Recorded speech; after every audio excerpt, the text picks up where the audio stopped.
Mini apple turnovers. You're gonna roll out your dough. For this one, I like the butter flavored biscuits. Then you're gonna take your can of pie filling. I like to add a little extra cinnamon to my pie filling. And then what you're gonna do is in apple pie, now blueberry and cherry you don't have to worry about, but for apple pie, the apples are kind of large. So I cut them up in the can with a knife first, just like so. Then just stir in your extra cinnamon. Yum, that looks delicious. A little bit on one side of your turnover, just like so. Fold the turnover and crimp it on the edges. Then you're going to place it on your cookie sheet.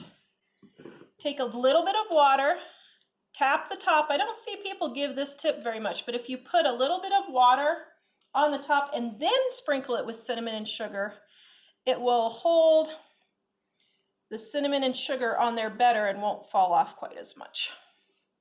We're going to do this with all 10, put them in the oven at 350 degrees and bake for about 20 minutes. And by the way, guys, if parchment paper is not very dirty, like I used this before for cookies, just reuse it. Don't throw away perfectly good parchment paper that just has a little bit of cookie oil on there.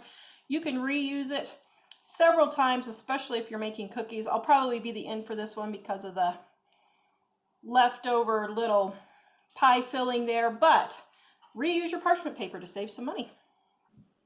And there we have our little mini apple pies. These recipes are in the description below and on our website at livingonadime.com.